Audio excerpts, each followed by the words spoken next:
ಕ್ರಿಸ್ತನನ್ನು ಪ್ರತಿಫಲಿಸುವಂತೆ ನಿಮ್ಮ ಆತ್ಮಗಳನ್ನು ಬಲಪಡಿಸುವ ಅನುದಿನದ ಧ್ಯಾನ. ಇಂದಿನ ದಿನದ ಧ್ಯಾನದ ಶೀರ್ಷಿಕೆ, ಪಾಪದಿಂದ ಉಂಟಾದ ಕಂದರಕ್ಕೆ ಕ್ರಿಸ್ತನು ಸೇತುವೆಯಾದನು. ಈ ದಿನದ ದೇವರ ವಾಕ್ಯ: ದೇವರು ಲೋಕವನ್ನು ಎಷ್ಟೋ ಪ್ರೀತಿ ಮಾಡಿ ತನ್ನ ಒಬ್ಬನೇ ಮಗನನ್ನು ಕೊಟ್ಟನು. ಆತನನ್ನು ನಂಬುವ ಯಾವನಾದರೂ ನಾಶವಾಗದೆ ನಿತ್ಯ ಜೀವವನ್ನು ಪಡೆದವನಾಗಿರುವನು. ಯೋಹಾನನು 3ನೇ ಅಧ್ಯಾಯ 16ನೇ ವಚನ. ಸ್ವಾರ್ಥ ಬಯಸುವುದರಿಂದ ಪಾಪವು ಹುಟ್ಟಿಕೊಂಡಿತು. ಮುಚ್ಚುವ ಅಥವಾ ನೆರಳು ಕೊಡುವ ಕೆರೂಬಿಯಾಗಿದ್ದ ಲೂಸಿಫರನು ಪರಲೋಕದಲ್ಲಿ ಮೊದಲಿಗನಾಗಿ ಇರಬೇಕೆಂದು ಬಯಸಿದನು. ಸೈತಾನನು ಪರಲೋಕ ಜೀವಿಗಳ ಮೇಲೆ ಹಿಡಿತ ಸಾಧಿಸಲು ಪ್ರಯತ್ನಿಸಿದನು. ಆ ಜೀವಿಗಳನ್ನು ಅವರ ಸೃಷ್ಟಿಕರ್ತನಿಂದ ದೂರ ಮಾಡಲು ಪ್ರಯತ್ನಿಸಿದನು ಮತ್ತು ಅವರ ಗೌರವವನ್ನು ತಾನೇ ತನಗೋಸ್ಕರ ಪಡೆದುಕೊಳ್ಳಬೇಕೆಂದು ಬಯಸಿದನು. ಆದುದರಿಂದ ಆತನು ದೇವರನ್ನು ತಪ್ಪಾಗಿ ನಿರೂಪಿಸಿದನು. ಸ್ವಾರ್ಥ ಉನ್ನತಿಯನ್ನೇ ಬಯಸುವವನು ಎಂದು ದೇವರ ಮೇಲೆ ಆರೋಪ ಮಾಡಿದನು. ಅವನು ತನ್ನ ಸ್ವಂತ ದುಷ್ಟ ಗುಣ ಸ್ವಭಾವದೊಂದಿಗೆ ದೇವರನ್ನೇ, ಪ್ರೀತಿಯ ಸೃಷ್ಟಿಕರ್ತನನ್ನೇ ಬಂಡವಾಳವನ್ನಾಗಿ ಉಪಯೋಗಿಸಲು ಬಯಸಿದನು. ಹೀಗೆ ಆತನು ದೇವದೂತರನ್ನು ವಂಚಿಸಿದನು. ಹೀಗೆಯೇ ಅವನು ಮಾನವರನ್ನು ವಂಚಿಸಿದನು. ಅವರು ದೇವರ ವಾಕ್ಯವನ್ನು ಅನುಮಾನಿಸುವಂತೆ ಮಾಡಿದನು ಮತ್ತು ಆತನ ಒಳ್ಳೆಯತನವನ್ನು ನಂಬದಿರುವಂತೆ ಮಾಡಿದನು. ದೇವರು ನೀತಿವಂತಿಕೆಯ ಮತ್ತು ಭಯಂಕರ ಮಹಿಮೆಯಿಂದ ತುಂಬಿರುವ ದೇವರಾಗಿರುವುದರಿಂದ ಸೈತಾನನು ದೇವರನ್ನು ಭಯಾನಕನು, ಕ್ಷಮಿಸದವನು ಎಂದು ಮಾನವರು ನೋಡುವಂತೆ ಮಾಡಿದನು. ಹೀಗೆ ಅವನು ದೇವರ ವಿರುದ್ಧದ ಬಂಡಾಯಕ್ಕೆ ಜನರನ್ನು ತನ್ನೆಡೆಗೆ ಸೆಳೆದುಕೊಂಡನು ಮತ್ತು ಈ ಲೋಕದ ಮೇಲೆ ತೀವ್ರವಾದ ದುಃಖದ ಅಂಧಕಾರವು ನೆಲೆಸಿತು. ದೇವರ ಬಗೆಗಿನ ತಪ್ಪು ಗ್ರಹಿಕೆಯಿಂದ ಭೂಮಿಯು ಕತ್ತಲಾಯಿತು. ಕರಿಯ ನೆರಳನ್ನು ಹೋಗಲಾಡಿಸಿ ಬೆಳಕು ಮೂಡಿಸಲು ಮತ್ತು ಈ ಲೋಕವನ್ನು ಮತ್ತೆ ದೇವರ ಕಡೆಗೆ ಕರೆತರಲು ಸೈತಾನನ ವಂಚಿಸುವ ಶಕ್ತಿಯನ್ನು ಮುರಿದು ಹಾಕಬೇಕಿತ್ತು, ಮಟ್ಟ ಹಾಕಬೇಕಿತ್ತು. ಇದನ್ನು ಒತ್ತಾಯದಿಂದ ಮಾಡುವಂತೆ ಇರಲಿಲ್ಲ.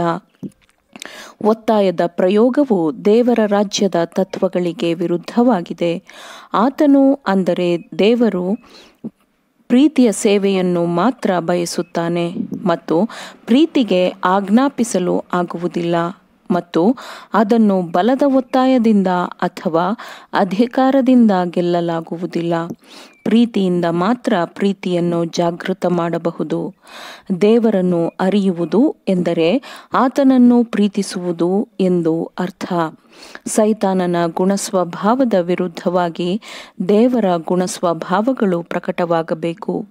ಈ ಕೆಲಸವನ್ನು ಸಮಸ್ತ ಮಂಡಲಗಳಲ್ಲಿ ಒಬ್ಬ ಜೀವಿಯು ಮಾತ್ರ ಮಾಡಲು ಸಾಧ್ಯ.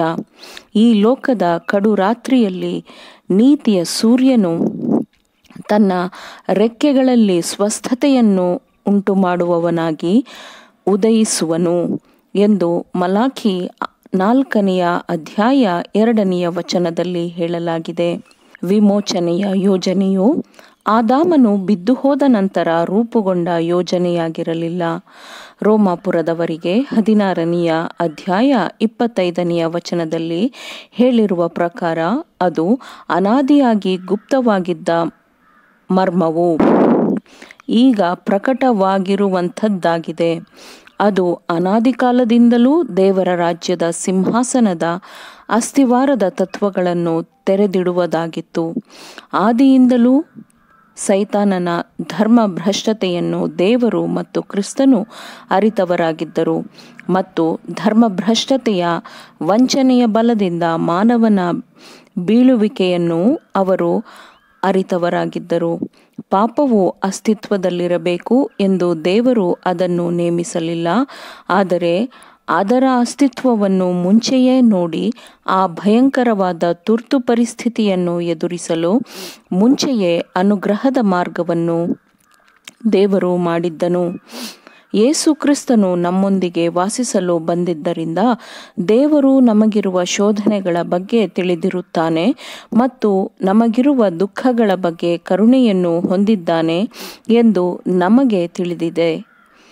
ನಮ್ಮ ಸೃಷ್ಟಿಕರ್ತನು ಪಾಪಿಗಳ ಸ್ನೇಹಿತನಾಗಿದ್ದಾನೆ ಎಂದು ಆದಾಮನ ಪ್ರತಿಯೊಬ್ಬ ಮಗನು ಮಗಳು ಅರ್ಥ ಮಾಡಿಕೊಳ್ಳಬೇಕು. ಯಾಕೆಂದರೆ ಕೃಪೆಯ ಪ್ರತಿಯೊಂದು ತತ್ವದಲ್ಲೂ, ಸಂತೋಷದ ಪ್ರತಿಯೊಂದು ವಾಗ್ದಾನದಲ್ಲೂ, ಪ್ರೀತಿಯ ಪ್ರತಿಯೊಂದು ಕಾರ್ಯದಲ್ಲೂ, ಲೋಕದಲ್ಲಿನ ರಕ್ಷಕನ ಜೀವನವು ಪ್ರಕಟಪಡಿಸಿದ ಪ್ರತಿಯೊಂದು ದೈವಿಕ ಆಕರ್ಷಣೆಯಲ್ಲೂ ದೇವರು ನಮ್ಮ ಕೂಡ ಇದ್ದಾನೆಂದು ನಮಗೆ ಕಂಡುಬರುತ್ತದೆ. ಆಮೇನ್. ದೇವರ ವಾಕ್ಯಗಳನ್ನು ಆಲಿಸುವವರು ಮಾತ್ರವೇ ಆಗಿರದೆ ಪಾಲಿಸುವವರು ಆಗಬೇಕೆಂದು ನಿಮ್ಮನ್ನು ಉತ್ತೇಜಿಸುತ್ತೇನೆ. ಪರಿಶುದ್ಧಾತ್ಮನ ಸಹಾಯದಿಂದ ಆಲಿಸಿದ ನಿಮ್ಮೆಲ್ಲರಿಗೂ ಧನ್ಯವಾದಗಳು. ಮತ್ತೆ ದೈನಂದಿನ ಧ್ಯಾನಕ್ಕಾಗಿ ನಾಳೆ ಸಂಧಿಸೋಣ. ಆಮೇನ್.